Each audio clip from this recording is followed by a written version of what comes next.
வணக்கம். நான் உங்கள் நிசாந்தன் சார். நாங்கள் இன்றைய பார்க்க இருக்க வினாத்தால் வடக்கு மாகாண கல்வி திணைக்களத்தினால் தரம் 11 மாணவர்களுக்காக நடத்தப்பட்ட 3ஆம் தவணை பரீட்சை 2025. இந்த வினாத்தால் இந்த பகுதி 1 பியில் இருக்கிற 5 வினாக்களையும் தெளிவாக விளக்கமாகவும் இந்த வீடியோல பார்க்க இருக்கிறோம். நீங்க இன்னும் இந்த குறித்த 5 வினாக்களையும் செய்து பார்க்கலன்னா செய்து பார்த்துட்டு வீடியோக்குள்ள வாங்க பிள்ளைகள் புள்ளிவிடக்கூடிய வகையில தான் திருத்திருக்கிறோம். இதுல ஒரு சின்ன விளக்கம் பிள்ளைகள். இந்த கோடு வந்து இந்த பிசி சிடி என்ற கோடு டாட் லைன் அது வந்து ஸ்கேன் பண்ணும்போது அது நேர்கூடாக ஸ்கேன் ஆகிட்டு ஸோ அது டொட் லைன்ன்றதை கருத்தில் கொண்டு நீங்கள் வந்து இந்த வினாத்தால செய்து பார்த்துட்டு வீடியோக்குள்ளே வாங்கும். புள்ளிவிடக்கூடிய வகையில் தான் திருத்தராக்கி இருக்கிறோம். உங்களுக்கு எத்தனை புள்ளி கிடைக்குதுன்றதை கட்டாயம் மறக்காம கமெண்ட் பாக்ஸில் பதிவிடணும். இல்லைன்னா நான் நீங்கள் வீடியோ பார்க்குறதே எனக்கு தெரியாது. சும்மா பார்வையாளர்களாக பார்த்து கடந்து போறீங்க அப்படின்றதான் நானும் எடுத்துக்கொள்ளணும். இந்த வீடியோ வந்து எனது சூம் மூலமான கணித வகுப்பு இந்த ரெக்கார்டிங் நீங்களோ இல்லை உங்களோட தம்பி தங்கைகளோ சூம் மூலமான கணித வகுப்புகளுக்கு இணைந்து கொள்றோம்டா தாராளமாக இணைந்து கொள்ளலாம். இதன் மூலம் தான் எனக்கு ஒரு வருமானம் கிடைக்குது. வருமானம் இல்லாமல் எந்த ஒரு சேவையும் தொடர்ச்சியாக செய்ய இயலாது. அப்படி செஞ்சா அவனை இழிச்சவன் என்ற சிம்பிளா வந்து பிராண்டா பேர் குத்தி போடுவாங்க. எனக்கும் இந்த அடிப்படையில என்னுடைய சூம் மூலமான வகுப்புகளுக்கும் யூடியூப் வழியாக பார்க்குற மாணவர்களை மட்டும்தான் நினைத்துக் கொள்றேன். பொதுவாக நான் எந்த தளத்திலையும் வேறு எந்த தளத்திலையும் நான் அட்வர்டைஸ்மெண்டாக காசு கட்டி ஒரு அட்வர்டைஸ்மெண்ட் போட்டதாக நான் இல்லை. பொதுவாக யூடியூப்ல பார்க்குற பிள்ளைகள் மட்டும்தான் என்னுடைய வகுப்புகளில் இணைந்து கொள்ளும். அதாவது என்ன புரிந்து கொண்டு என்னுடைய வழியில கற்றுக்கொள்ளணும் என்ற ஆர்வத்தோடு இணைந்து கொள்ளுங்கள். இதுல ஒரு பிரச்சனையும் இருக்கு பிள்ளைகள். நான் வீடியோ ஆன் பண்ண சொல்றேன். ஸோ அதனாடி பிள்ளைகள் என்ன செய்யுது அப்படின்றது எனக்கு தெரியாது. ஆனா கூடுதலான பிள்ளைகளை நான் பார்த்துருக்கேன் மிக ஆர்வமாக கற்றுக்கொள்றாங்க. அவங்க என்ன செய்யறாங்கன்னா படிச்ச நோட்ஸ் அனுப்புவாங்க, சந்தேகங்கள் கேட்பாங்க, அவ்வளவு ஆர்வமாக வகுப்புகள் இருப்பாங்க. அதனாடி எனக்கு வந்து அவ்வளவு பெரிய கடினமாக இந்த வகுப்பை கொண்டு போறது இல்லை. நீங்கள் இணைந்து கொண்டா உங்களுக்கும் அது பிரயோசனமாக இருக்கும். மிக தெளிவாக மிக ஆழமாக நாங்கள் கணிதத்தை கற்றுக்கொள்ளலாம். ஒரு மேலோட்டமாக இதுதான் சூத்திரம் இப்படித்தான் கணக்கு செய்யறது நிசாந்தன் சார் சொல்லி தர மாட்டார். அப்படி இல்லை. அப்படியான சார்னா நீங்க வேற யாரை தான் தேடணும். நீங்க இணைந்து கொள்றதுண்டா இணைந்து பாருங்க. ஒரு மாதம் இணைந்து பாருங்க. அதுல உங்களுக்கு யூடியூப் வழியில கற்றிருப்பீங்க தானே. ஒருவேளை உங்களுக்கு வகுப்பு பிடிக்காட்டி கூட உங்களுக்கு அது நட்டமாக இருக்காது. எனக்கு ஒரு சின்ன பேமெண்ட் பண்ணியிருக்கோம்னா நாம யூடியூப்ல நிறைய வீடியோஸ் பார்த்துருப்போம். வகுப்பு சும்மா வர மாட்டீங்க. ஸோ அதனாடி உங்களுக்கு அதுல நட்டம் என்று வராது. இணைந்து பாருங்க. வகுப்பு விருப்பமா இருந்தால் கண்டினியூ பண்ணலாம். இல்லைன்னா சொல்லிட்டு இன்ன சார் இப்படி நீங்க விளங்கப்படுறதை எனக்கு பிடிக்கல என்று சொல்லிட்டு விலகினாலும் எனக்கு அதுல ஒரு ஆட்சேபனையும் இல்லை. இணைந்து பாருங்க. என்ன சூம் மூலமான வகுப்பு மட்டும்தான் எனக்கான வருமானம். உங்களோட தம்பி தங்கைகளுக்கும் ரெக்கமெண்ட் பண்ணுங்க. வாங்கோ கேள்விக்குள்ள போவோம். முதலாவது வளமை போல பின்ன கேள்வி. ஆனா பின்ன கேள்வி வந்து தனிய பின்னத்துக்குள்ள இல்லாம மனித நாளோட சேர்ந்த மாதிரி மொத்த கேள்வியே மனித நாளோட சேர்ந்த மாதிரி எங்களுக்கு ஒரு கேள்வி. முதல்ல ஆரம்பத்திலேயே அந்த தரவு வந்து மனித நாள் தொடர்பான தரவு தந்தாச்சு. என்னவாம்? ஒப்பந்த அடிப்படையில் 100 நாட்களில் முடிக்குமாறு ஒரு நிறுவனம் ஒன்றிற்கு வீதி புனரமைக்கும் வேலை வழங்கப்பட்டது. அந்நிறுவனம் முதல் கட்டமான வேலையின் முதல் கட்டமாக அந்த நிதி திருத்துவதற்கான முதல் கட்டமாக வேலையின் 3/5 பங்கை செப்பமாக 60 நாட்களில் 10 மனிதர்களை பயன்படுத்தி நிறைவு செய்கிறது. அப்ப நம்ம வேலை செய்து முடிச்சிருக்கிறது 3/5 பங்கு வேலை முடிஞ்சிருக்கு. அந்த 3/5 பங்கு வேலையை செய்யறதுக்கு 60 நாட்கள் எடுத்திருக்குது. 10 மனிதர்கள் வீதம் ஈடுபடுத்த வேண்டி இருக்கு. மீதியாக உள்ள வேலை முழு வேலையின் என்ன பின்னமாகும்? பின்னத்தான் கேட்டது. எங்களுக்கு மனித நாள்ல கேட்கல. மனித நாள்ல கேட்கலன்னா பின்னத்தோட வச்சு ஒப்பிடணும். பட் இப்ப எங்களுக்கு மனித நாள்ல கேட்கல. இது ஒரு பின்ன கேள்வி. முதல்ல அது தெளிவா வழங்கிக் கொள்ளுங்க. இது வந்து பின்ன கேள்வி. சோ நாங்கள் வந்து ஒரு பிளான் பண்ணி செய்ய போறோம். அதாவது கன்செப்ட்மெண்ட் மாதிரி, அதாவது தரவுகளை குறிச்சு கொள்வதன் மூலம் செய்ய போறோம். மொத்தம் எத்தனை மனித நாள் வேலைன்னு தெரியாது. அந்த மொத்த வேலையை வந்து அளக்குறதுக்கு நாங்கள் விஞ்ஞானத்துல ஜூல் அப்படின்னு பல இலைகள் இருக்கலாம். கணிதத்தை பொறுத்த வரைக்கும் மனித நாள் இல்ல மனித மணித்தியாலம் இல்ல இயந்திர நாள் இல்ல இயந்திர மணித்தியாலம் அப்படி என்றுதான் கணிதத்தை பொறுத்த வரைக்கும் அளந்து கொள்ளலாம். சோ மொத்த வேலைக்கு ஒரு அளவு இருக்கும். அந்த வேலை இந்த 3/5 பங்கு வேலைய முதலாம் கட்டமாக செய்து முடிக்கப்பட்டது. முதலாம் கட்டம். அந்த முதலாம் கட்ட வேலை வந்து எங்களுக்கு தெரியுமா? எவ்வளவுன்னு தெரியும். ஏன் 10 மனிதர்கள் 60 நாட்கள் வேலை செய்த வேலை தான் முதலாம் கட்ட வேலை. அந்த முதலாம் கட்ட வேலை என்றது மொத்த மனித நாள் இந்த 5/3 பங்கு. அதாவது மொத்த வேலை இந்த 5/3 பங்கு. அப்ப மீதி எவ்வளவுதான் கேள்விப்படுது. முதலாம் கட்டம் போக மீதி அது நேரடியாக சொல்லலாம் 5/2. இது ஒரு கணிதம் இது ஒரு கணக்கு இது பெரிய கஷ்டம் எல்லாம் இதுக்கு ஒரு பெரிய செய்க வழி வேணும் இல்லை என்றாலும் எழுதுறதுன்னா 5 இருந்து 5 கழித்து 5 முதலாங்கட்ட வேலை முடிஞ்ச பிறகு இருக்கிற மீதி வேலை. இரண்டாம் கட்டமாக மீதி வேலையின் 4/3 நீங்க ஒரு பின்னம் சொல்லும் போது நீங்க கேட்கணும் பிள்ளைகள், கேட்டாலே கேள்வி முடிஞ்சிடும். ஒரு பின்னம் சொல்லும் போது நீங்க கேட்கணும் இந்த 4/3 எது, இந்த முழுமையினா இல்ல எஞ்சியதுனா. இங்க மீதி வேலையின் அப்ப மீதி கண்டுட்டோம். அப்ப மீதி இந்த 4/3 இரண்டாம் கட்டமான வேலையாக நடக்குது. அது முழுவதின் என்ன பின்னம். நேரடியா நீங்க பின்ன பெருக்களை போலாம், இந்த படம் கூறணும் அவசியமே இல்லை போடாது. இரண்டாம் கட்ட வேலை மீதி வேலை இந்த 4/3. சோ இது முழுவதின் என்ன பின்னம் என்று காணணும். பிரகேட்டுக்குள்ள போடுறது முழுவதின் பின்னம். முழுவதின் என்ன பின்னம் என்று காணணும்டா பின்ன பெருக்கல் 5/2 ஒரு கஷ்டம் இல்லடா என்ன, 5/2 மீதி வேலையின் 4/3 பெருக்கக்கு முன்னுக்கு ஏதாவது பொதுவானதாக வெட்டக்கூடியதாக இருந்தா வெட்டலாம். 2ஆல வகுக்கலாம், 2 முறை 1 முறை மேல கீழே பொதுவான காரணியை வெட்டி நிற்கிறேன். இதுக்கு மேல வெட்டுறது கொண்டும் இல்ல, கீழே பெருக்க பின்ன பெருக்கல் 5 10 3 3. சோ இரண்டாம் கட்டமாக செய்யப்பட்ட வேலை மொத்த வேலை இந்த 10/3 வேலையை இரண்டாம் கட்டமாக செய்து முடிக்கிறோம். எஞ்சிய வேலையை மூன்றாம் கட்டமாக நிறைவேற்றப்பட்டால் அது முழு வேலையின் என்ன பின்னமாகும். அதாவது இப்போ எஞ்சிய வேலை மீதி இருக்கிற அவ்வளவுமே மூன்றாம் கட்டமாக அது நிறைவு செய்யப்படுது. இந்த மூன்றாம் கட்டமாக நிறைவு செய்யப்பட்ட வேலை முழுவதின் என்ன பின்னம் 3 வழியில காணலாம். ஒன்று, முதலாம் கட்டத்தையும் இரண்டாம் கட்டத்தையும் கூட்டி, முதலாம் கட்டம் மொத்த வேலை இந்த 5/3, இரண்டாம் கட்டம் மொத்த வேலை இந்த கூட்டும் போது முழுமையின் பின்னங்கள் கூட்டப்பட வேண்டும் 10/3. இது ரெண்டையும் கூட்டி பார விடைய முழுமையிலேருந்து 1 கழிக்கணும். 10 வர நினைக்கிறேன். 1 கழிப்பதன் மூலம் பெற்றுக்கொள்ளலாம். இது ஒரு வழி. இரண்டாவது வழி, நான் இதுதான் எதிர்பார்க்கின்ற வழி, ஸ்கீம்ல எதிர்பார்க்கின்ற வழி இரண்டாவது வழியா தான் இருக்கும். ஏற்கனவே நாங்க முதலாம் கட்டம் போக மீதி கண்டுட்டோம். 5/2 இருந்தது. இரண்டாம் கட்டமாக செய்யப்பட்ட வேலையை கழிச்சு விட்டா மீதி வரும். அதாவது 5/2 இருந்து நாங்கள் 10/3 கழிக்கணும். 4/3 கழிக்க கூடாது. 4/3 மீதியின் பின்னம், 10/3 தான் முழுவதின் பின்னம். முழுவதின் பின்னத்தை தான் கழிக்கணும். கழிக்கும் போது பகுதியின் சமநிலை பொமசி எடுக்கணும். பொமசி வந்து எங்களுக்கு 10. அதுக்கேற்ற மாதிரி தொகுதியின் மாறும். 2ஆல பெருக்கப்பட்டு 2ஆல பெருக்கினா 4, இது 3. ஆகவே 10/1 வேலை தான் இருந்தது. அதை மூன்றாம் கட்டமாக அந்த சின்ன சின்ன வேலைகள் இருக்குமே அந்த மூன்றாம் கட்டமாக வேலை முடியுது. நாங்க வேற ஒரு ஐடியா, இந்த கிழக்குற பிள்ளைகள் நாங்க வேற ஒரு ஐடியா எடுத்துக்கொள்ளலாம். எங்களுக்கு என்ன ஈஸியா இருக்கும் பின்ன பெருக்கு. மீதியின் 4/3 இரண்டாம் கட்டத்துல முடிஞ்சதுன்னா இன்னும் 4/1 தான் கிடந்தது. மீதியின் 4/1 முழுவதின் என்ன பின்னம் என்று காணுவோம்டா பின்ன பெருக்கல்ல ஈஸியா கண்டுட்டு போகலாமே. நாங்கள் ஆகலும் கஷ்டப்படுவான். 5/2 4/3 ஆல்ரெடி இரண்டாம் கட்ட வேலை செஞ்சுட்டாங்கன்னா இன்னும் 4/1 தான் இருக்கு. இதுல பெருக்கக்கு முன்னுக்கு பொதுவான காரணி வெட்டி நீக்கக்கூடியதை நீக்கணும்டா 2 பங்கு 1 பங்கு.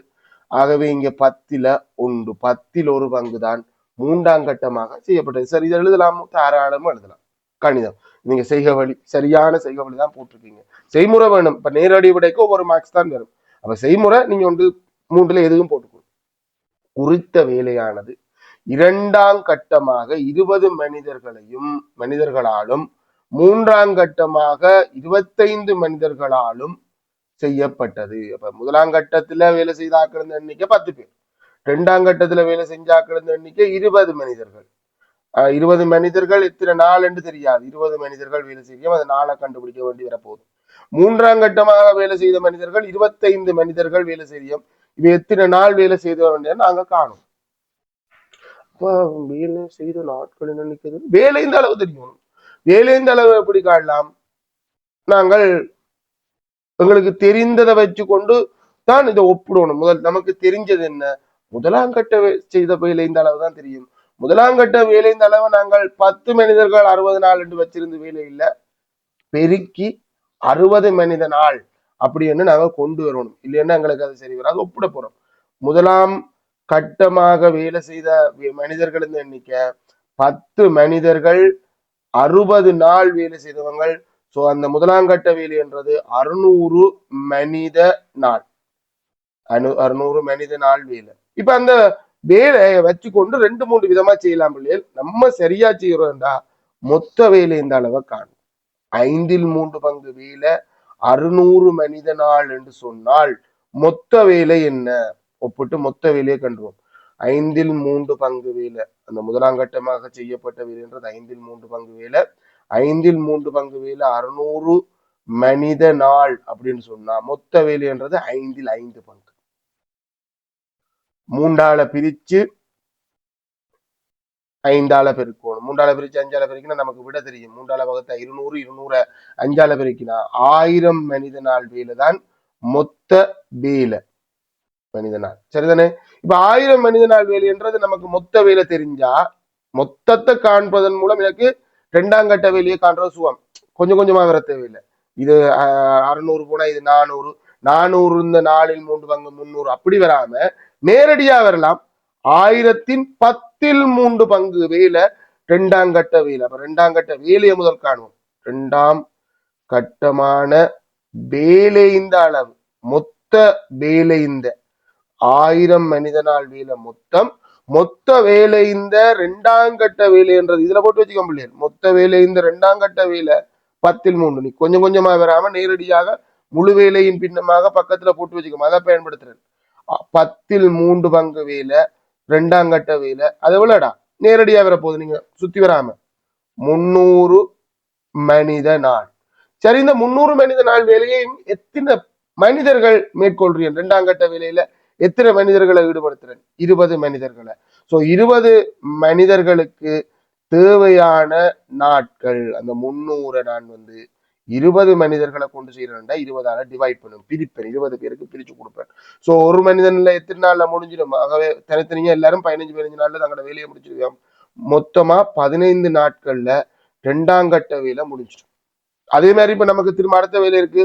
மூன்றாம் கட்டமான வேலை எவ்வளவுன்னு காணணும். மூன்றாம் கட்ட வேலை எவ்வளவு?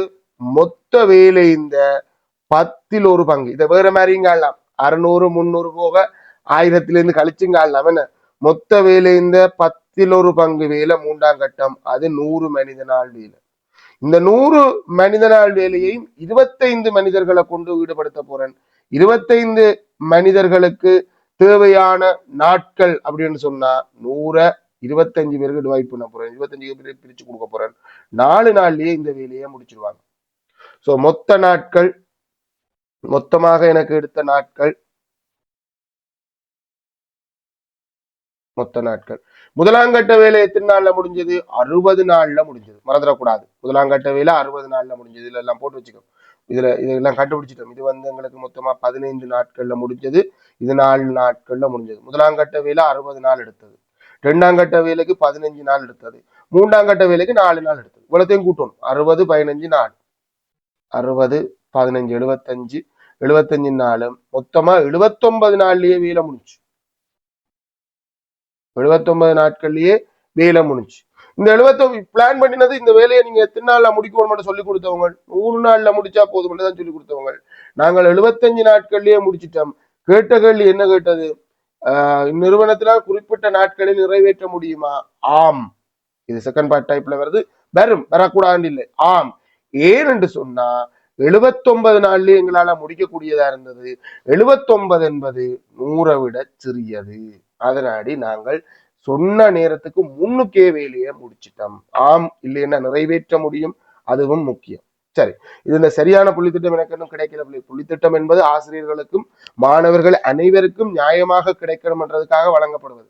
நான் கொஞ்சம் புள்ளிய நான் எனக்கு ஏற்ற போல என்னுடைய அறிவுக்கு ஏற்ற மாதிரி பிரிச்சு தரேன். அதாவது என்னுடைய அனுபவத்துக்கு ஏற்ற மாதிரி பிரிச்சு தரேன். நீங்க போட்டுக்கொள்ளுங்க பிள்ளைகள். இதுக்கு 1 மார்க்ஸ் தான். விடைக்குத்தான் புள்ளி 5ல் 2. பெருக்கத்துக்கு 1 புள்ளி, விடைக்கு 1 புள்ளி, 2 புள்ளி. இது கழித்தலுக்கு 1 புள்ளி, விடைக்கு 1 புள்ளி. நாங்க பெருக்கத்துக்குனால செஞ்சாலும் இதுக்கு எதிர்பார்ப்பது கழித்தலுக்கு 1 புள்ளி, விடைக்கு 1 புள்ளி, 2 புள்ளி. மிச்சம் 5 புள்ளியும் இதுக்கு தான் புள்ளி. முதல்ல மொத்த மனிதனால் காணணும் இல்ல, நீங்க வேற மாதிரியும் வரலாம். இரண்டாம் கட்ட வேலை கண்டு இரண்டாம் கட்ட செய்யறதுக்கு தேவையான மனிதர்களின் எண்ணிக்கை காண்றதுக்கு ஒவ்வொரு புள்ளிப்படி 2 புள்ளி. மூன்றாம் கட்ட வேலை காண்றது இனி பெரிய பிரச்சனை இல்லை. சோ அதுக்கு 1 புள்ளி தான் வரும். Same idea. அதுக்கு மூன்றாம் கட்டத்துக்கு தேவையான நாட்களை காண்றதுக்கு 1 புள்ளி. மொத்த மனிதனால் மொத்தமாக எடுத்த நாட்களின் எண்ணிக்கை காண்றதுக்கு 1 புள்ளி. அதை ஒப்பிட்டு குறித்தது ஆம் இல்ல நிறைவேற்ற முடியும் அப்படி என்ற அந்த விடையோட சேர்த்து இந்த குறியீடும் இருக்கிறதுக்கு 1 புள்ளி. 5 புள்ளி. குறித்த இந்த முதலாவது வினாவுக்கு உங்களுக்கு 10 எத்தனை. இது ஒரு வித்தியாசமான கேள்வி. நான் இப்படியான ஒரு 5 மார்க்ஸ் வர்றது கேள்வி ஒரு 2-3 என்ஐ பேப்பர்ல கிடக்கு. அதுக்கு பிறகு இப்பதான் பார்க்கணும். ஒரு பாஸ் பேப்பர்லயே ஒரே ஒரு கேள்விக்கு 5 மார்க்ஸ் கொடுத்தது இருக்கா. Right, okay. இதுவும் ஒரு வித்தியாசமான கேள்வி. பெருசா எதிர்பார்த்திருக்க மாட்டீங்க. இப்படியான ஒரு கேள்வியை எதிர்பார்த்திருக்க மாட்டீங்க. இது கடும் வித்தியாசம். நான் சொன்னான் கடைசி வகுப்புல எங்கேயோ சொன்னானோ இல்ல நேரடி வகுப்புல சொன்னோ தெரியல, கனளவு கொள்ளளவையும் இதுக்குள்ள கொண்டு வருவாங்க. ஏன்னா அதுவும் அளவீடு தொடர்பான பாடம் தான்.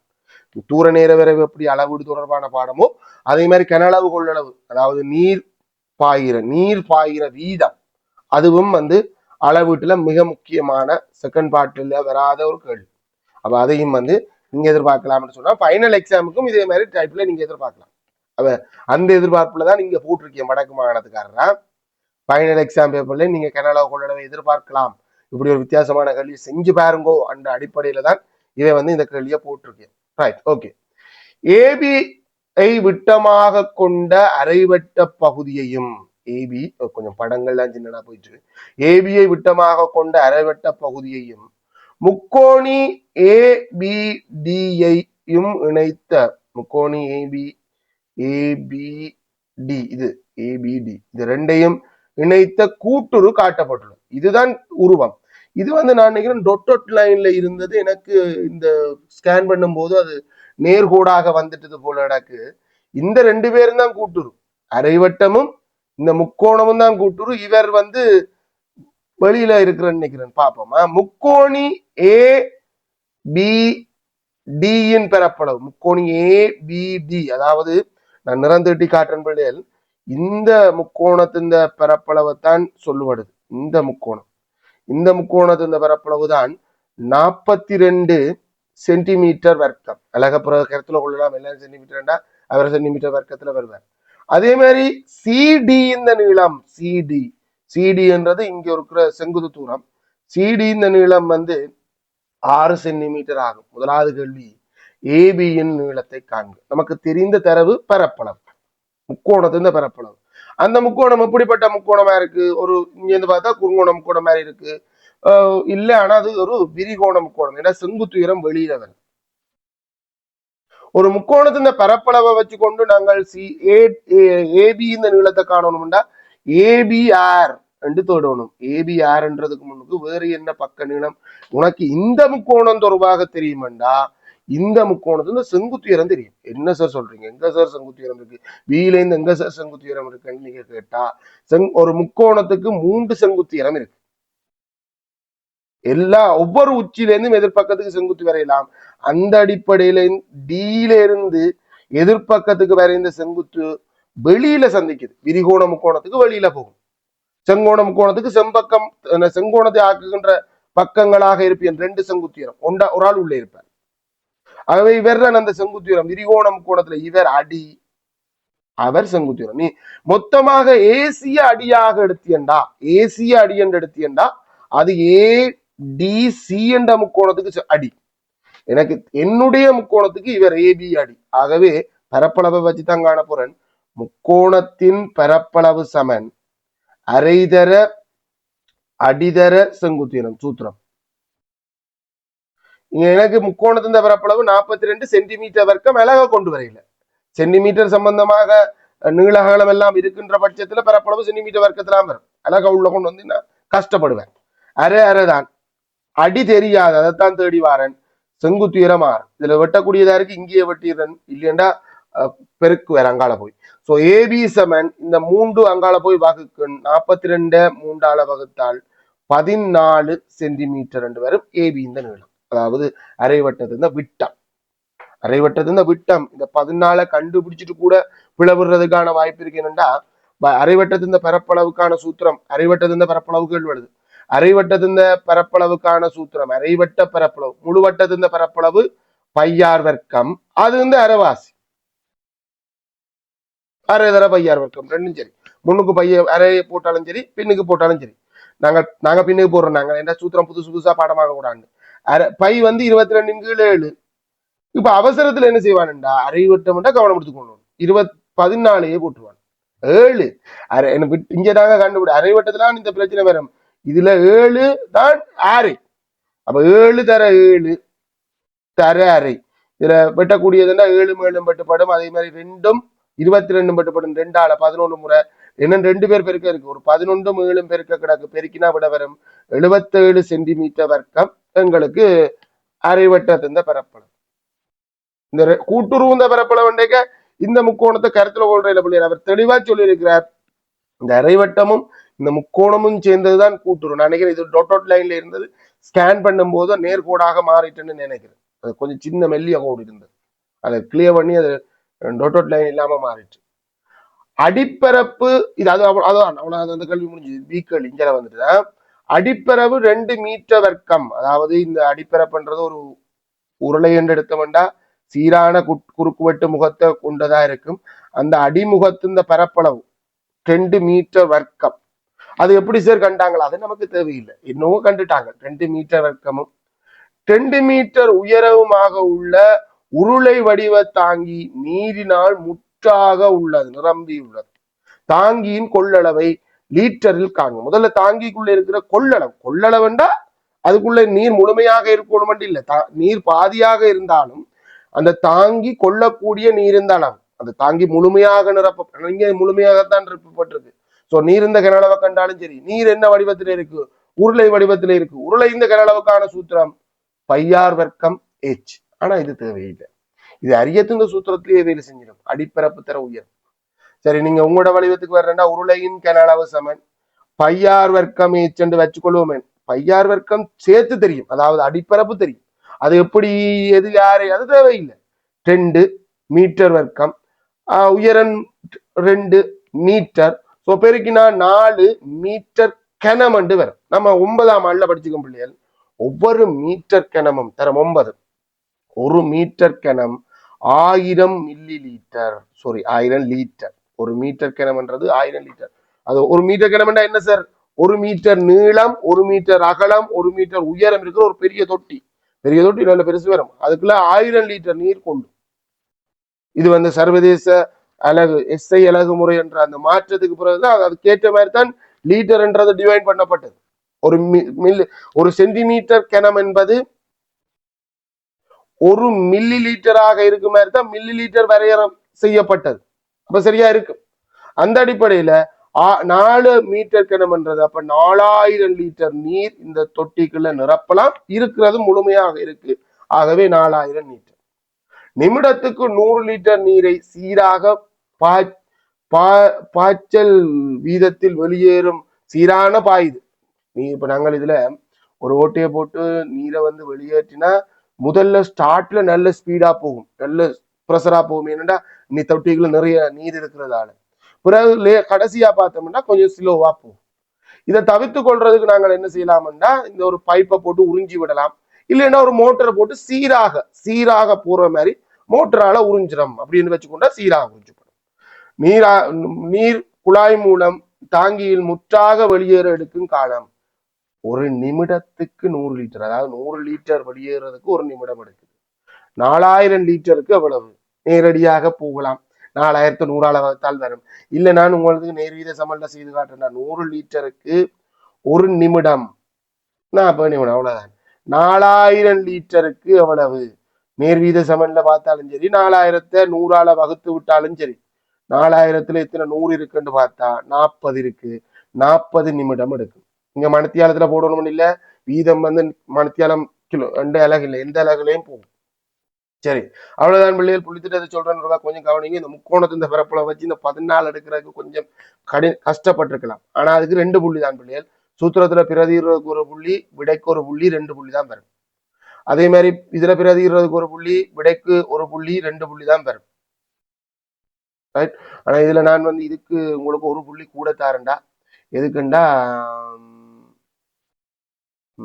இந்த சூத்திரத்துல பிரதிறதுக்கு இன்னும் 1 புள்ளியை கூட தாரேன். ஏன்னா கொஞ்சம் கடினம் என்றாலும் 5 புள்ளி 5 புள்ளி பிரிச்சு கொடுக்கணும்ன்றதுக்காண்டி தான் புள்ளி கூட தரேன். ரைட். அது சில நேரம் மாறுபடும் பிள்ளைல, அதுல சண்டை பிடிக்க கூடாது. 2 புள்ளி தான் சரியானது. நான் அந்த 1 எங்க கொடுக்கணும்னு பார்த்தா அதுதான் கொஞ்சம் கடினமா இருக்குன்ற கூட கொடுத்துருக்கேன். அதே மாதிரி இந்த கனளவை காண்றதுக்கு 2 புள்ளி, வகுக்கணும்ன்றதுக்கு 1 புள்ளி, விடைக்கு 2 புள்ளியாக 3 புள்ளி கொடுங்க. ஏன்னா கொடுக்கணுமே 3. ஆகவே இந்த குறித்த வினாவுக்கு உங்களுக்கு 10க்கு எத்தனை அப்படின்றத போடுவோம். நாங்கள் எல்லாத்தையும் சேர்த்து கலெக்ட் பண்ணி எடுப்போம். Right. மூன்றாவது கேள்வி, வெளிநாடு ஒன்றிலிருந்து இறக்குமதி செய்யப்படும் ரூபா 4,00,000 கவனமா பாருங்க கூட, நம்பர்களை செய்வர்களை விட்டுறாங்க கூட. 400,000 பெறுமதியுள்ள தொலைக்காட்சி ஒன்றுக்கு 70% தீர்வை அறவிடப்படுகின்றது. அது என்ன சார் தீர்வை அப்படின்னா, எங்கட நாட்டுல நாங்கள் வெளிநாட்டிலிருந்து பொருள் ஒன்றை இறக்குமதி செய்யும் போது, ஏற்றுமதியின் போதும் தீர்வு அறவிடப்படும் பிள்ளைகள். சில முக்கியமான பொருட்கள் எங்கட நாட்டை விட்டு வெளியில போகுது அப்படின்ற பட்சத்துல அது போகக்கூடாதுன்னு நினைச்ச அரசாங்கம் ஒட்டுமொத்தமா தவிர்க்க இயலாது. அப்படி சில பொருட்கள் வேண்டாம் நீ கொண்டு போகவே இல்லாண்டு தவிர்க்க முடியும். ஆனா சில பொருட்களை கொண்டு போறதுக்கு அனுமதிக்கும், ஆனா கடுமையா டேக்ஸ் அறவிட்டு கொடுக்கும். ஆனா கூடுதலான ஏற்றுமதி பொருட்களுக்கு வரி இல்லை. ஆனா இறக்குமதியின் போது கட்டாயம் வரி அறவிடப்படும். நீ இந்த வெளிநாட்டுல இந்த பொருளை 4,00,000 கொள்வனவு செய்வேண்டா, அதை கொண்டு வரும்போது 70% தீர்வை அறவிடணும். இடையில டிரான்ஸ்போர்ட் செலவு அதெல்லாக்கும் தீர்வை கணக்கெடுக்க கூடாது, அதெல்லாம் முன்னுடைய செலவு தான். ஆனா தீர்வை எனப்படுவது கொள்விலையின் சதவீதம். தீர்வை எனப்படுவது அறவிடப்படும் தீர்வு என்ன, 4,400,000 70%. இன்னண்டா தர 100 மேல் 70. பின்ன பெருக்கெல்லாம் இதுக்கு ஈஸி. இதுக்கு பிறகு போய் ஒப்பிட்டு கொண்டிருக்கு இல்லை. இப்படி ஒரு அமௌண்ட் தந்து இந்த அமௌண்ட் இந்த 70% எவ்வளோன்னு காணுவோம்னா அது பின்ன பெருக்க தர 100%. சாரி, என்ன 100 மேல் 70 போட்டு விட்டீங்கன்னா வேலை முடிஞ்சு. 0.0 10ஆல விட்டுறது. இங்க நான் 40,000 தர 7, இங்க 4 சைவரை தூக்கி பின்னால போட்டுட்டு 4,728. ஸோ 2,80,000 ரூபாய் டெக்ஸா கட்டணும். தீர்வை செலுத்திய பின்னர் தொலைக்காட்சியின் புதிய பெறுமதி நீ வெளியில கொண்டு வரும்போது இப்ப தொலைக்காட்சிக்காக எவ்வளவு செலவழிச்சிருக்கேன் நான் சார், அது நான் வாங்கினது 4,00,000 தானே. இதுல 4,00,000 ரூபாய்க்கு தான் டிவி எடுத்தேன். சில நேரம் நீயே வாங்கி கொண்டு வந்தா அந்த எண்ணம் இருக்கும். இதுல நீ வெளியில நிக்கிற, நீ ஒரு ஆள்கிட்ட வாங்கிட்டு வர சொன்ன, நீ அவர் உன்னுடைய ஃப்ரெண்ட், அவர் அதுக்காக எந்த சார்ஜும் எடுக்கல, பட் அவர் வாங்கிட்டு வரார். வெளியில உன்னிட்ட 4,00,000 ரூபாய்க்கு தருவாரா அந்த டிவிய? இல்ல. அந்த டிவி உனக்கு இப்ப அந்த டெக்ஸ் எல்லாம் சேர்த்து அந்த டிவிக்காக பெறுமதி. இதை விட வேற என்ன செய்யறோம், இதுல போக்குவரத்து கொடுப்பனவு இருந்தா அதுவும் அந்த தொலைக்காட்சிக்காக செலவழிச்சது. சோ அந்த பொருளுக்காக செலவழிச்சது அதுவும் அந்த புதிய பெறுமதியில அட் ஆகும். இதுல கொண்டு வரும்போது இடையில ஒரு டாக்ஸியை பிடிச்சு கொண்டு வந்தது, அதுக்கு ஒரு 2,000 ரூபாய் செலவு வேண்டாம், அது அதுக்கான பொருள், அதுக்கான செலவு தான். அவன் அந்த வாங்கி வந்தவர் உன்னிட்ட வாங்குவாரா இல்லையா, அப்ப அதுக்கான செலவு. பட் இங்க அதெல்லாம் இல்ல. 4,00,000 ரூபாய் வருமதி, அதோட அந்த 2,80,000 சேர்த்தா 6,80,000 ரூபாய். இது மனசால கூட்டக்கூடியதா இருந்து இப்படி கூட்டிட்டேன், இல்லைன்னா கீழே கீழே எழுதி கூட்டுங்கவா. ரூபாய் 6,80,000 இப்ப தொலைக்காட்சி இந்த புதிய பெறுமதி நிகழாகும். நாட்டின் பிறையொருவர், இதுல நான் அடிக்கடி சொல்றது பிள்ளைகள், பொதுவாக நீங்கள் ஃபைனல் எக்ஸாம் பேப்பர்ல எதிர்பார்க்க வேண்டியது இப்ப இருக்கிற நடைமுறைகள், சரிதானே. இது 2013ஆம் ஆண்டு வரி கொள்கை, நம்ம 15ல சிலபஸ் மாறைக்கு வந்த புத்தகத்துல இருந்தது, சரிதானே. இது 2013ஆம் ஆண்டு வரி கொள்கை. அதுவும் 24% வரும், அப்படியே வரும், டெவலப் ஆகி கொண்டு வரும். இது ஒரு கட்டத்தோட நிப்பாட்டிட்டு ஏதோ ஒரு வரி கொள்கை, நம்ம இந்த புரிஞ்சு கொண்டா சரி. ஆனா இப்ப இருக்க நடைமுறை வரி கொள்கையை பற்றி தெரிஞ்சு கொள்ளணும். இப்ப இருக்க நடைமுறை சார்பான வரி கொள்கை மாதாந்த வரி கொள்கை. மாதமே வரிய அறவிடுவாங்க. அதுவும் வரிய அறவிட்டு தான் உங்களோட சம்பளத்தையே உங்களோட நிறுவனத்தை போட விடுறாங்க. எந்த நிறுவனமாக இருந்தாலும், அதாவது சேலரிய பெற்றுக்கொள்ளுற ஒரு பேங்க்ல எனக்கு சம்பளம் வருமென்ற எந்த தொழிலாளியும் 1.5 லட்சத்துக்கு மேல அவற்ற வருமானம் இருக்கும் பட்சத்துல வரி கட்டின பிறகுதான் சேலரியே விடும். இப்ப நமக்கு அந்த பிரச்சனை இல்லை. நம்ம 75,000 ரூபாய் தான் மாத வருமானம் என்று சொன்னா எங்களுக்கு அப்படியே சேலரி விடும். இப்ப 2 லட்சம் ரூபாய் மாத வருமானம் இருக்கும், அவற்ற கணக்குல எல்லாம் பேசிட்டு எல்லாம் 2 லட்சம் ரூபாண்டு இருக்கும்.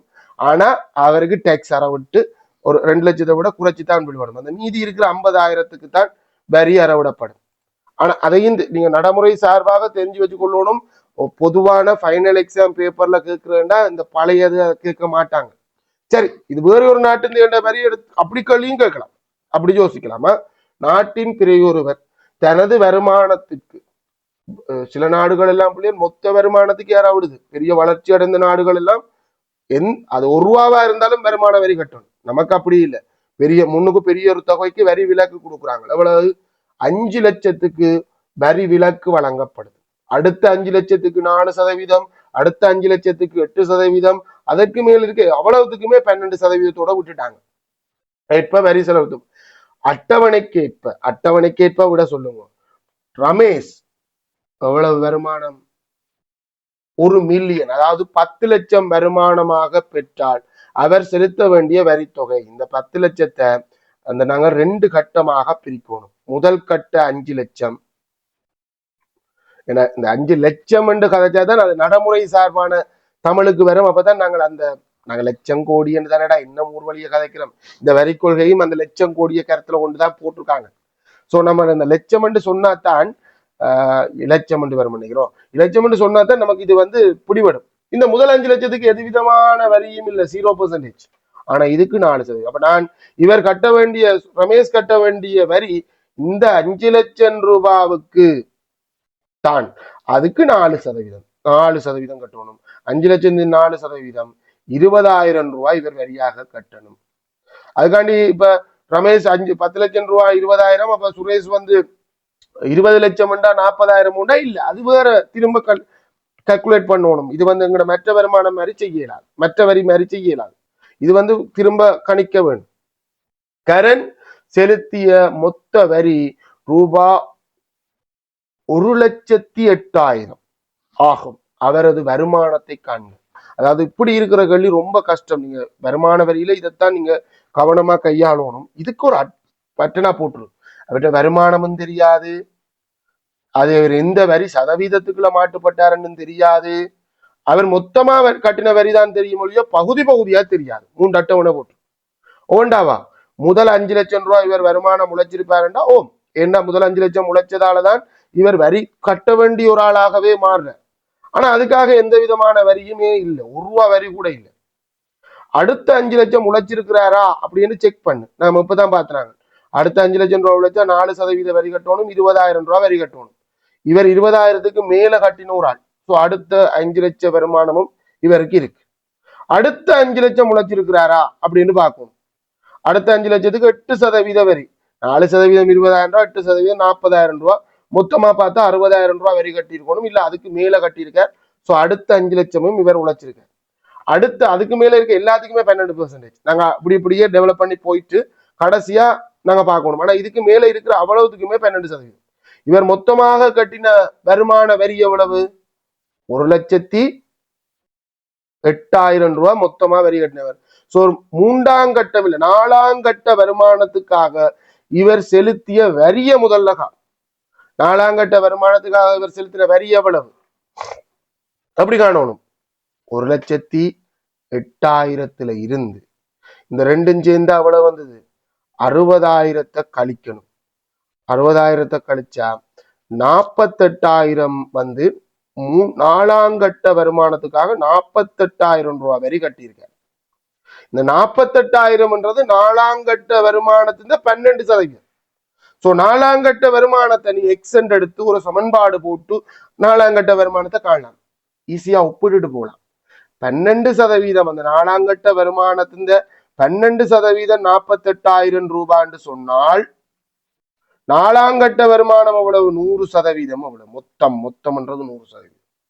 1% காண்றதுக்கு 48,000 12ஆல பிரிச்சு 100ஆல பெருக்குவேன். 12ஆல பிரிச்சா 48ல 4 முறை. ஆனா முழுசா தான் பட்டணும் பிள்ளைங்க.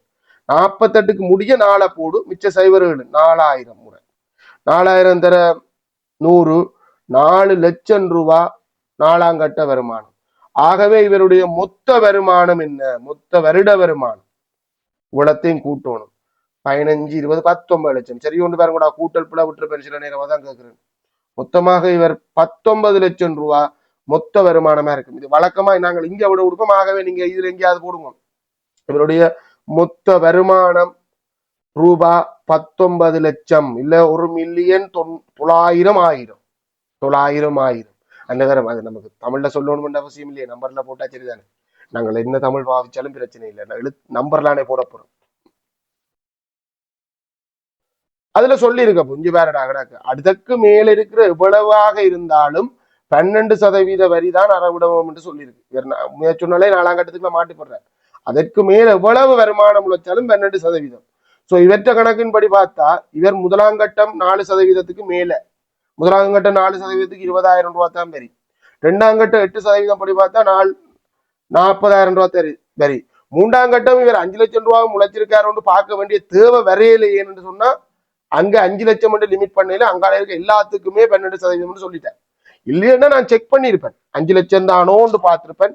5 லட்சம் 60,000 வந்திருக்கும், 60,000 கூட்டி பார்த்தா 1,20,000 வந்திருக்கும். இவர் 1,20,000 விட குறைவு.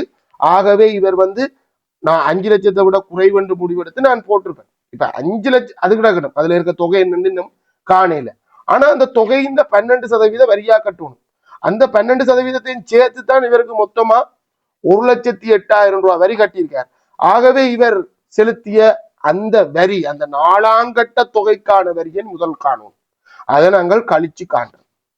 அந்த 4ஆம் கட்ட தொகைக்காக செலுத்திய வரி என்றது, இப்ப உதாரணத்துக்கு இங்க வருவோமே, இந்த 8% 5 லட்சத்தின் 8%. 8% 40,000 100% 5 லட்சம் வரும். அதே மாதிரி தான் அந்த 4ஆம் கட்ட வருமானத்து இந்த 12% 48,000 4ஆம் கட்ட வருமானத்தை காணணும்னா 100% ஒப்பிடுவோம். நீங்க எக்ஸ் போட்டு சமன்பாடு போட்டுன்னு தரலாம், ஒப்பிட்டா உங்களுக்கு ஈஸியா வரும். இதை கூட்டி விட்டா விட வரும். இடமிளங்களே ஐயா.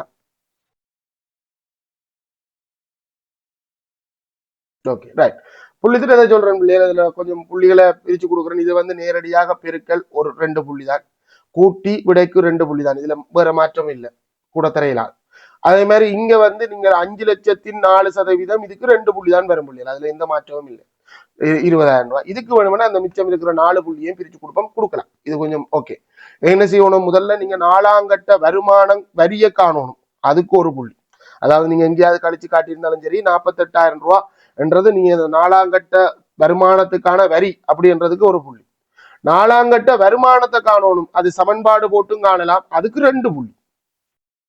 மொத்த வருமானம் காணணும், அதுக்கு 1 புள்ளி. ஒட்டுமொத்தமா இந்த குறித்த வினாவுக்கு உங்களுக்கு 10க்கு எத்தனை அப்படின்றத பதிவிடும். ஓகே, இது ஒரு வித்தியாசமான கேள்வி புள்ளி.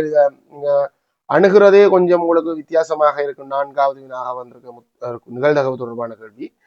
பொதுவாக ஒரு வித்தியாச அந்த கேள்வியை நிகழ்தகவு தொடர்பான கேள்வி நீங்க கொஞ்சம் நல்ல உள்ளுக்குள்ள நீங்களும் போகணும், கொஞ்சம் கற்பனையோட அந்த உங்களுக்கு அந்த வாசிக்கும் போது அங்க ஆக்கள் எல்லாம் கண்ணுக்கு தெரியணும், அப்படிப்பட்ட ஒரு கேள்விதான்.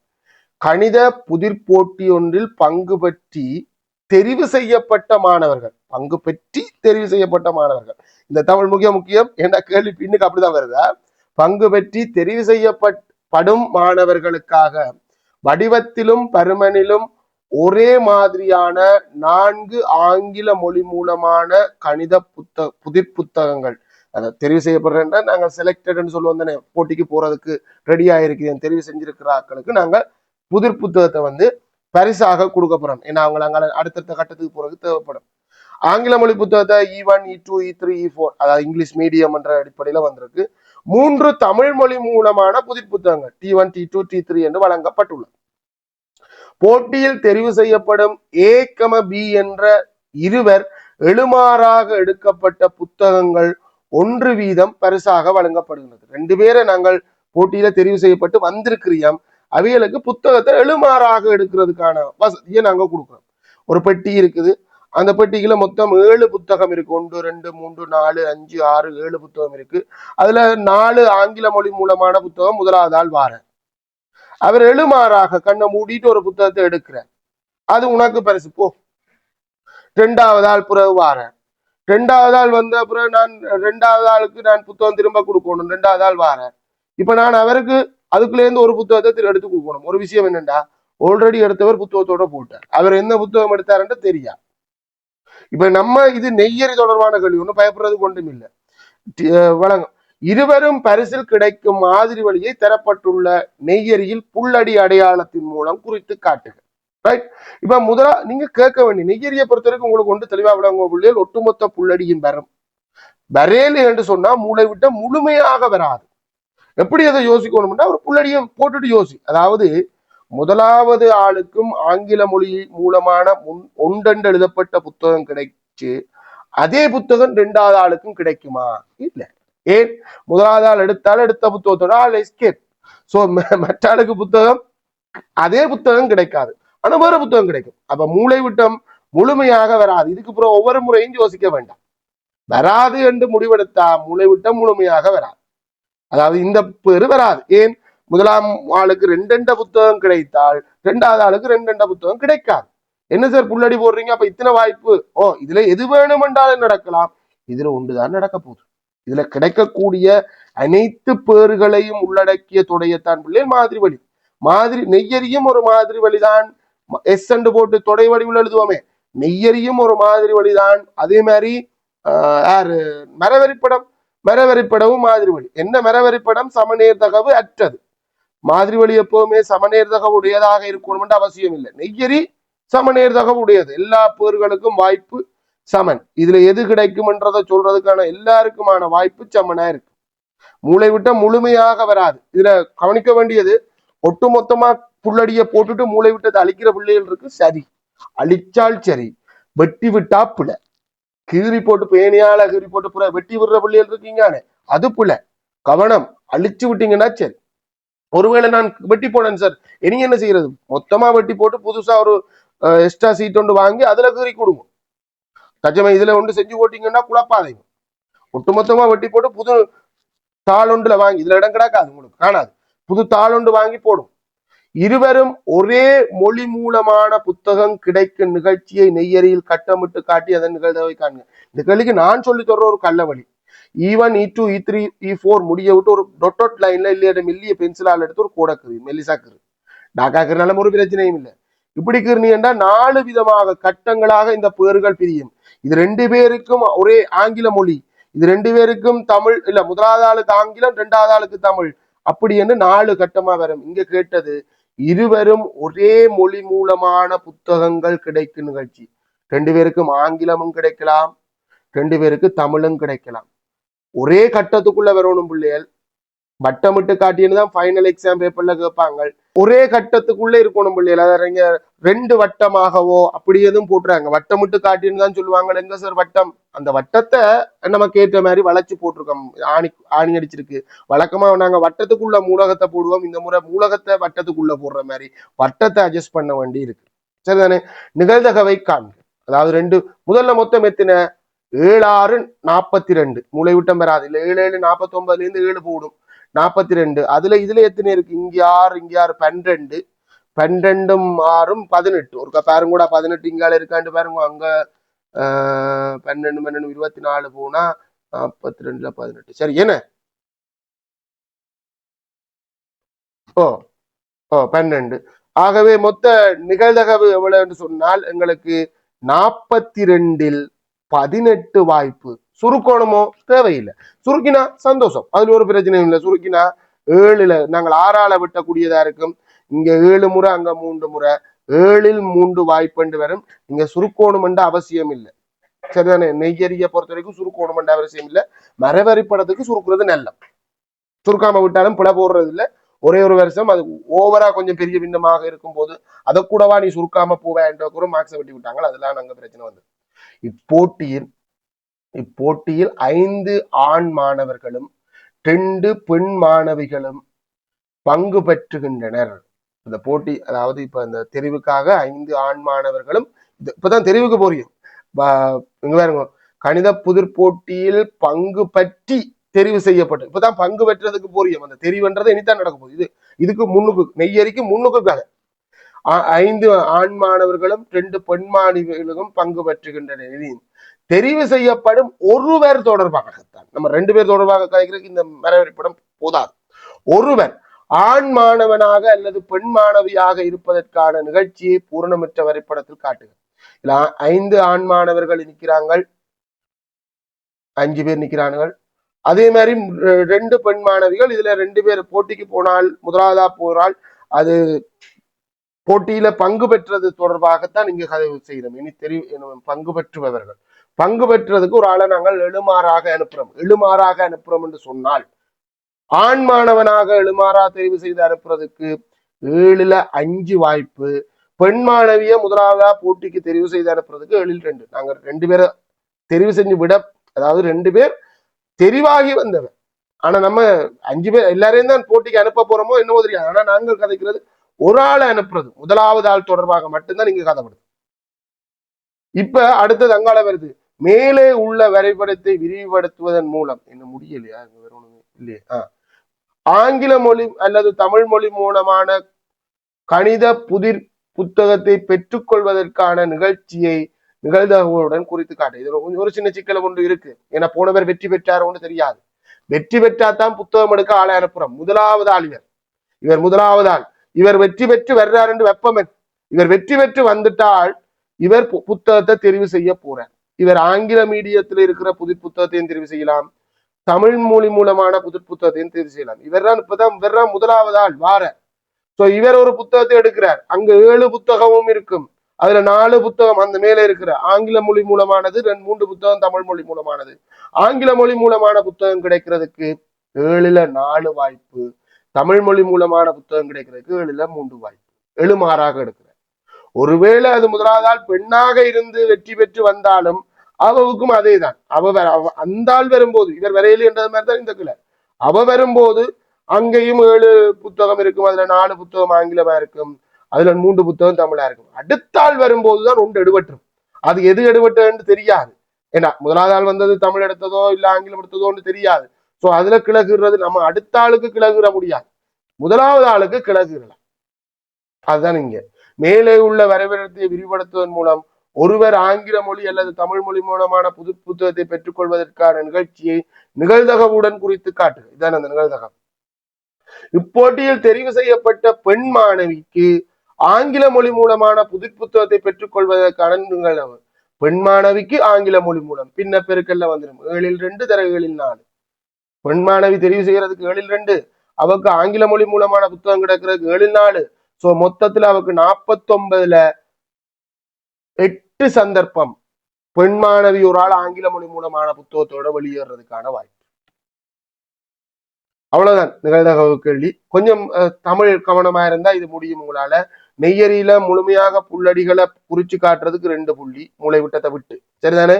அதுக்கு பிறகு நெய்யறிய கட்டமிட்டு காட்டுறதுக்கு 1 புள்ளி, நிகழ்தகவுக்கு 1 புள்ளி, 4 புள்ளி.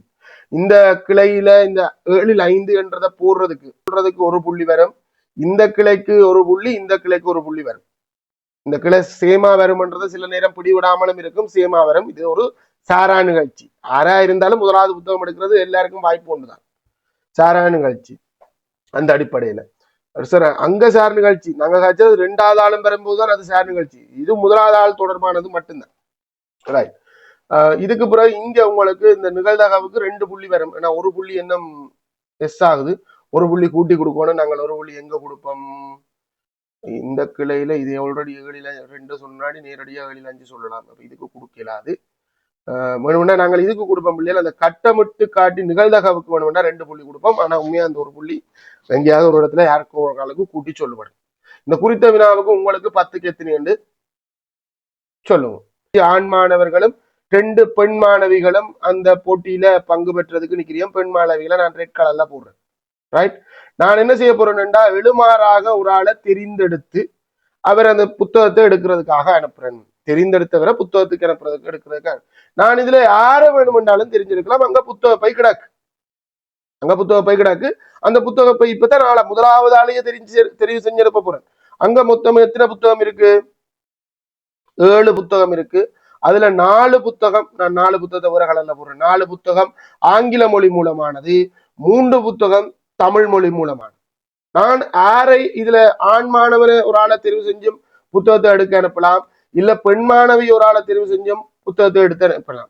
ஆண் மாணவனை தெரிவு செய்யறது எழுமாறாக தெரிவு செய்யறேன், டோஸ் பண்ற மாதிரி எடுக்கிறேன். எழுமாறாக ஒரு ஆண் மாணவனை தெரிவு செய்யறதுக்கு என்ன நிகழ்தகவு? 5ல் 7ல் 5 சந்தர்ப்பம். ஆண் மாணவன் ஒருதனை தெரிவு செஞ்சு போய் புத்தகத்தை எடுறான்னு சொல்றதுக்கு 7ல் 5 சந்தர்ப்பம். பெண் மாணவி ஒரு ஆளை எழுமாறாக புத்தகத்தை எடுக்கிறதுக்கு அனுப்புறதுக்கு 7ல் 2 சந்தர்ப்பம். அதுதான் இங்க இருக்கிற முதல் கிளை. 7ல் 5 7ல் 2 இது முதல் கிளை. இப்ப நான் அந்த தெரிவு செய்து அனுப்பப்பட்ட அந்த ஒரு ஆள், அது யாராக இருந்தா என்ன, அந்த ஒரு ஆள் போய் புத்தகத்தை எடுக்க போகுது. அது பெண் மாணவியாக எடுக்க போகும் போதும் அவர் தான் முதலாவது ஆள். அப்புறம் 2வது ஆள் வரும்போதுதான் நமக்கு சிக்கல் வருது. அது ஆணாம இருக்கலாம் பெண்ணாம இருக்கலாம். 2வது ஆள் எடுக்கும் போது இவர் வந்தவர் என்ன செய்வார்? ஒரு புத்தகத்தை எடுத்துக்கொண்டு ஏதோ ஒரு புத்தகத்தை எடுத்துக்கொண்டு ஆள் போடும். அவர் 2வது ஆள் வரும்போது அங்க புத்தகத்துல மாற்றம் பெறும். நம்ம முதலாவது ஆள் வர்றது தொடர்பாக மட்டும்தான் கதைக்கிறோம். முதலாவது ஆர் வந்தா என்ன, ஆண் வந்தா என்ன, பெண் வந்தா என்ன, அங்க மொத்தம் எத்தனை புத்தகம் இருக்கும்? 7 புத்தகம் இருக்கும். அதுல ஒரு புத்தகத்தை தெரிவு செய்ய போறார். அது ஆங்கில மொழி மூலமான புத்தகமாகவும் இருக்கலாம், தமிழ் மொழி மூலமான புத்தகமாகவும் இருக்கலாம். ஆங்கில மொழி மூலமான புத்தகத்தை தெரிவு செய்யறதுக்கு 7ல் 4 வாய்ப்பு, தமிழ் மொழி மூலமான புத்தகத்தை தெரிவு செய்யறதுக்கு 7ல் 3 வாய்ப்பு. இவ்வளவுதான். இப்ப 2வது ஆள் வரும்போதுன்றது திரும்ப கிளை விரிவுபடுத்த முடியாது. இது ஒரு வித்தியாசமான கேள்வி. ஒரு ஆள் தொடர்பாக மட்டும்தான் கேட்டு. 5வது கேள்வி, கணித பாட பரீட்சை ஒன்றில் தரம் 11 மாணவர்கள் பெற்றுக்கொண்ட புள்ளிகள் தொடர்பான பூரணமற்ற வட்ட வரைவு ஒன்றும் அட்டவணை ஒன்றும் கீழே தரப்பட்டுள்ளது. 2-3 இடைவெளி கிடக்கு, எல்லாத்தையும் நிரப்புவோம். முதலாவது இங்க நமக்கு என்ன தெரியுமெண்டா, ஒரு இடத்தை தொடர்புபடுத்தலாம். 20 தொடக்கம் 0 தொடக்கம் 20 வரையான புள்ளி எடுத்த மாணவர்களின் எண்ணிக்கையும் தெரியும், ஆராய்ச்சிறை கோணமும் தெரியும். இவரை வச்சுதான் நம்ம காணணும். இதுதான் அந்த மாணவர்களின் எண்ணிக்கை. 16 பேர் இதுல இருக்கிறாங்க. 64 பாகையில 16 பேர். அதை வச்சுதான் நாங்கள் ஒப்பிட்டு வட்ட வரை வேண்டாம், ஒப்பிட்டு கழிதான் ஒப்பிட்டு மற்றதை காணும். 20 தொடக்கம் 0 தொடக்கம் 20 என்ற வகுப்பில் உள்ள புள்ளியை கொண்ட மாணவர்களின் எண்ணிக்கை 16 எனில் 40 தொடக்கம் 80 என்ற வகுப்பில் உள்ள மாணவர்களை குறிக்கும் ஆராய்ச்சிறை மைய கோணத்தின் பருமனை காண்பது. எப்படி காண்றது? இங்க 40 தொடக்கம் 80க்கு எண்ணிக்கை தந்திருக்கு. 40 தொடக்கம் 80ல மொத்தமா 34 பேர் இருக்கிறாங்க. 34 பேர். அப்ப நாங்கள் இந்த ஆராய்ச்சிறை கோணத்தை எப்படி காணணும்? ஒப்பிடுவோம். இந்த இதுக்கு பல ஐடியா இருக்கு. ஒப்பிடுதான் பெஸ்ட். 16 பேருக்கு இடம் இல்லை என்ன இதுல எழுதுனா, 16 பேரை நாங்கள் 64 பாகையில வகை குறிக்கிறோம்டா, ஒரு ஆளுக்கு 4 பாகை. நீங்க அதை கண்டுபிடிச்சா என்னென்ன 34 பேருக்கான ஆராய்ச்சிறை கோணம் என்ன? நேர்வீத சமன் குறுக்க பெருக்கிறதுக்கு சமனா இருக்கும். 64 34ஐயும் பெருக்கி எதிரே இருக்கிற 16ஆல பிரிச்சா இந்த இடத்துக்கான விட வரும். சுருக்கினா ஒரு ஆளுக்கு 4 பாகை இல்ல, ஒரு ஆள் இந்த கோணத்தை காண்றதுக்கு 16ஆல பிரிச்சு 34ஆல பெருக்கிறாய் அப்படி இருந்தாலும் சரி. நாங்க 16 6 போட்டு ஒரு மிச்சம். நான் 3 12 ஒன்றும் 13 136 பாகை இந்த இடத்துக்கான கோணமா 136 பாகை. அடுத்த கேள்விக்கு வந்தோம்டா, அடுத்த கேள்வி திரும்ப அடுத்த கோணத்தை கண்டு போக வேண்டிய இருக்கும்னு நினைக்கிறேன். 20 தொடக்கம் 40 என்ற வகுப்பு புள்ளிகளை பெற்ற மாணவர்களின் எண்ணிக்கை, இந்த இடத்தை வகை குறிக்கின்ற மாணவர்களின் எண்ணிக்கை தொடர்பாக ஒரு தரவு சொல்லப்படுது. அது எப்படிப்பட்டதென்றாவாம், 80 தொடக்கம் 100 என்ற வகுப்பில் உள்ள புள்ளிகளை கொண்ட மாணவர்களின் எண்ணிக்கை 3 மடங்கு. இது இந்த 3 மடங்கு. இதுல எக்ஸ் என்றா இது 3x. அதே மாதிரி தான் ஆராய்ச்சிறை கோணமும் இது இந்த 3 மடங்கா இருக்கும். இங்க எக்ஸ் என்று சொன்னா இது 3x இருக்கும். ஆராய்ச்சிறை கோணமும் 3 மடங்கா இருக்கும். எண்ணிக்கையின் 3 மடங்கு. மேலே தரப்பட்டுள்ள அட்டவணையில் மாணவர்களின் எண்ணிக்கை என்ற நிரலை பூரணப்படுத்துங்க. கோணம் காணாம நிரலை பூரணப்படுத்தினாது கோணத்தை காண்றதுக்கு இந்த சமன்பாடை பயன்படுத்துறது. மொத்தமா சுற்றி உள்ள மொத்த கோணங்கள் கூட்டுத்தொகை 360 பாகை. அதுல 4x சக அவ 2 பேரையும் கூட்டினா 10 சைவரை போட்டு ஒரு மிச்சம் 200 வரும் நினைக்கிறேன். பாருங்க, 200 சமன் 360. சோ 4x சமன் 200 அங்கால போய் கழிச்சா 160. அப்ப எக்ஸ் சமன் 2 பக்கம் 4ஆல வகுத்தோம்னா 40 பாகை. எக்ஸ் 40 பாகை என்றால் 3x 120 பாகை. இப்ப எல்லாற்ற கோணமும் தெரியும். நாங்கள் ரிவர்ஸ்ல இந்த நிரலை பூரணப்படுத்தலாம். இப்ப எங்களுக்கு எந்த தெரியும்? 20 40 என்றதை குறிக்கிற கோணம் தெரியும். 20 40 குறிக்கிற கோணம் 120 பாகை. இடம் கொஞ்சம் மட்டும் நான் வெளியில எழுதுறேன்னா இதுல எழுதலாமோ 20 அப்ப நாங்கள் எதை வச்சு கொண்டு தந்ததை வச்சே ஒப்பிடுவோம். எப்பவும் எங்களுக்கு தந்தது முதலாவது ஆள் 16 பேர் 64 பாகை மாறி. இந்த முறை எனக்கு ஆராய்ச்சிறை கோணம் தெரியும். 64 பாகையில நீங்க 4ஆல பகுத்து பட்டு போட்டு கொண்டு போகலாம். அதுல ஒரு பிரச்சனையும் இல்லையா? 64 பாகையில 16 பேர் வகை குறிக்கப்படுகிறார்கள் என்று சொன்னால், 64 பாகையில 16 பேர் வகை குறிக்கப்படுகிறார்கள் என்று சொன்னா ஒரு பாகையில என்ற மாதிரி வரலாம். நம்ம தேவையானது 120 பாகையில எத்தனை பேர்? 64ஆல பிரிச்சு 120ஆல பெருக்கணும். இல்லைன்னா நீங்க குறுக்கு பெருக்கத்தை யோசிச்சாலும் சரி, இந்த 2 பேரும் குறுக்க இருக்கிற 2 பேரும் பெருக்குவியம் நேர்வீத சமன்ல குறுக்கு பெருக்கம் சமன். இவரையும் அவரையும் பெருக்கிறது, இவரையும் பெருக்கிறதுக்கு சமன். இதுல ஒரு எக்ஸ போட்டு அந்த சமன்பாட்டு அடிப்படையில தான் வருது 4. ஆகவே இதை சுருக்கினீங்கன்னா 30 பேர். நீங்க நேரடியாக அதை வந்துருவீங்க. 30 பேர் இந்த இடத்துக்கான எண்ணிக்கை. எது? 20 40ல 30 பேர். அதே மாதிரி 80 100 அதுல ஆராய்ச்சிறை கோணம் 40 4ஆல பிரிச்சீங்கன்னா 10 பேர். Same idea. 4 பாகை ஒரு ஆளை குறிக்குது. 10 பேர். திரள் முரண் மலை அடுத்ததா தான் பூரணப்படுத்த சொல்லப்படுது. அதனால அதை போடுவோமா? அட்டவணையை பூரணப்படுத்து. மேலே உள்ள அட்டவணையில் திரள் முரண் நிரலை பூரணப்படுது. திரள் முரண் என்றா என்ன? இந்த 16 சொல்றது இந்த வகுப்புக்குள்ள 16. ஆனா இந்த 16 சொல்றது 20க்கு கீழே 16. அப்ப 40க்கு கீழே எத்தனை பேர்? ஆல்ரெடி அங்க ஒரு 16, இங்க ஒரு 30, ரெண்டையும் கூட்டி இங்க போடுவோம். திரள் முறை சேர்த்து சேர்த்து போடணும். 46. 80க்கு கீழே எத்தனை? இந்த மூண்டையும் கூட்டி இங்க போடணும். ஈஸியா என்ன செய்யறோம்னா இதை கூட்டி இதோட கூட்டி விட்டுறோம். ஏன்டா ஆல்ரெடி இது ரெண்டும் கூட்டுப்பட்டிருக்கு நாடி. கூட்டினா எங்களுக்கு எத்தனை பேர போகுது? 0 ஒரு மிச்சம் 8 80. இங்க சரியா வருது 80 10 100. அதாவது மொத்தமா கூட்டினா 90. இதான் திரள் முரண் நிரலை பூரணப்படுத்தியாச்சு. இந்த திரள் முரணை வச்சு தரப்பட்டுள்ள வரைவுல திரள்முரண் வளையை நாங்க வரையணும். ரைட். இப்ப திரள்முரண் வளையை நாங்க வரையணும்டா இங்க இருக்கிற வகுப்புகளை பேர் மொத்தம் எங்களுக்கு 100 மார்க்ஸ் காண போகணும். 0 துவங்குது. ஆகவே எங்களுக்கு பெரிய பட்டி எத்தனை இருக்குன்னு பார்த்தா 1 2 3 4 5 6 8 9 10 இருக்கு. சரியா? ஒவ்வொரு பெரிய பட்டிக்கும் 10 படி போட்டு கொண்டு போகலாம். 10 20 30 40 50 60 70 80 90 100. இதுல நேரடியாக இந்த வினாத்தாள பள்ளிக்கூடத்துல பரீட்சையா செஞ்சு பார்த்த பிள்ளைகளுக்கு தெரியும். இதுல ஒரு சின்ன சிக்கலும் இருந்தது. இதுக்கு கீழே ஒரு பெட்டி இருந்தது. நான் அதை அழிச்சு விட்டுட்டேன். அதுல எங்க காண இருந்ததுன்னு சொன்னா 4 சிறிய பெட்டி தான் இருந்தது. ஒரு பெரிய பெட்டிக்குள்ள 4 சிறு பிரிவு இல்லை, 5 இருக்கணும். அதனால தான் நான் அந்த பெட்டியை அழைச்சு விட்டேன். இது புள்ளி மாணவர்கள் பெற்றுக்கொண்ட புள்ளியை நாங்கள் ஒவ்வொரு தட்ட மார்க்ஸையும் அன்னளவாக காணப்போறோம். ரைட். அதே மாதிரி எங்களுக்கு மொத்தமாக எத்தனை பேருண்டா 90 திரள்முடன் போகணும். இதுல எங்களுக்கு பார்த்தோம்னா அங்கேயும் ஒரு 10 தான் இருக்கிறதுக்கு வாய்ப்பு இருக்கு. ஆகவே 10 10 தான் போகலாம். 10 20 30 இடைவெளி சமனா இருக்கணும். 40 50 60 70 80 90 காண போனா காணும். திரள்முடன் 90 காண போனா காணும்.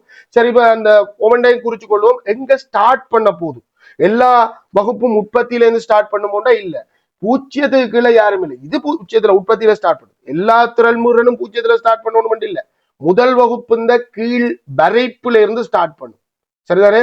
ஆனா நான் இங்க எல்லையும் வரைப்பும் ஒன்றா இருக்கிறதால எங்களுக்கு அந்த சிக்கல் இல்லை. 0க்கு 0. 10க்கு கீழே யாரை பற்றியும் சொல்லல. 20க்கு கீழே சொல்லி இருக்கு. 20க்கு கீழே 16 பேர் நினைக்கிறேன். 20க்கு கீழே 16 பேர். 20க்கு 16 ஒரு சிறு பிரிவு 5ஆக பிரிச்சிருக்கிறோம். சாரி, 2ஆ பிரிச்சுக்கிறோம். பெரிய அழகு 5 2ஆ பிரிச்சிருக்கிறோம். 10 பிரிச்சுக்கிறோம் பெருசு. ஆகவே 2 2 வரும். ஆகவே 16 எங்க இருக்கும்னா இதுதான் அந்த 20க்கு 16. புள்ளி குறிக்கலாம், புள்ளடி போடலாம், ரெண்டும் சரி. 30க்கு இல்ல 40க்கு எங்களுக்கு 40க்கு கீழே எங்களுக்கு 46 பேர் திரள்முறை. 40க்கு கீழே 46. 40வது ஆள் இந்த புள்ளிய 46 எடுத்துக்கொள்றோம். 40 42 44 46. 40க்கு 46. அதே மாதிரி 60க்கு கீழே எங்களுக்கு மொத்தமாக 60க்கு கீழே காணையில் 40 தொடக்கம் 60 இல்லை தானே, 0 தொடக்கம் 40 40 தொடக்கம் 80 பெரிய வகுப்பு. 80க்கு கீழே நம்ம இடைவெளியை பற்றி கருத்துல கொள்ள தேவையில்லை. 80க்கு கீழே 80 பேர். 80க்கு கீழே 80 பேர். அப்ப 80க்கு தான் நாங்க வரணும்.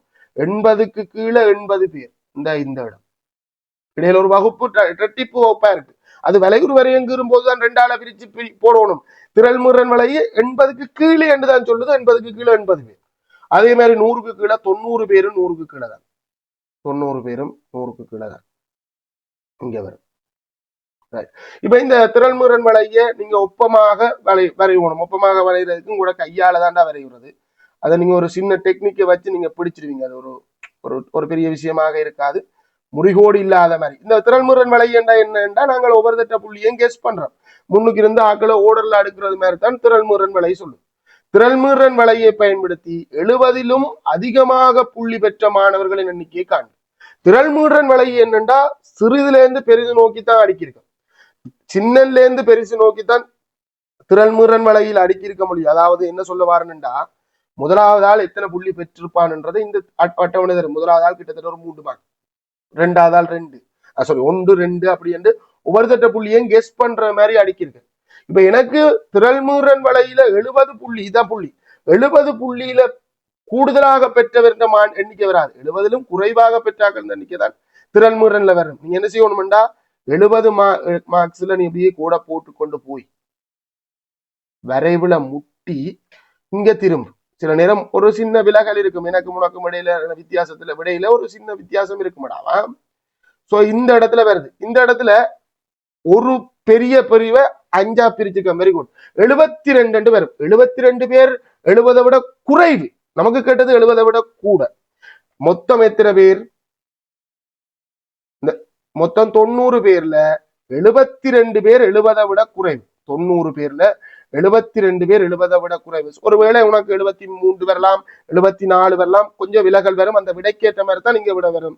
ஆகவே எனக்கு அதுல 8 பேர், 8 இல்ல 12 18 பேர், என்ன 18 பேர் எங்களுக்கு 90 70 புள்ளியை விட கூடுதலாக பெற்றிருக்கிறாங்க அப்படின்னு வரும். இந்த விடைக்கேற்ற மாதிரி விட மாறும் பிள்ளைகளா.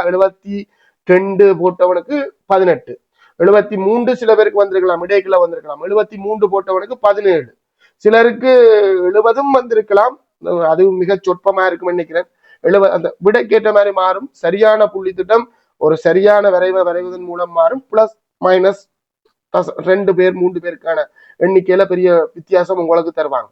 பெரிய பிரச்சனை இல்லை. சரி, புள்ளித்திட்டத்தை சொல்றேன், கவனிங்க பிள்ளையர்.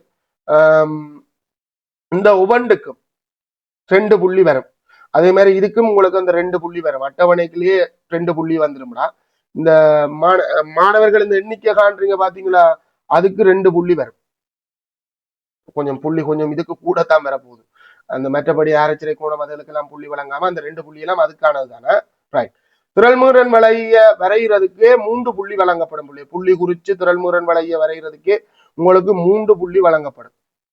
பிறகு மாணவர்கள் இந்த எண்ணிக்கை காண்றதுக்கு 1 புள்ளி தான் கொடுக்கக்கூடியதா இருக்கு, புள்ளி காணாது.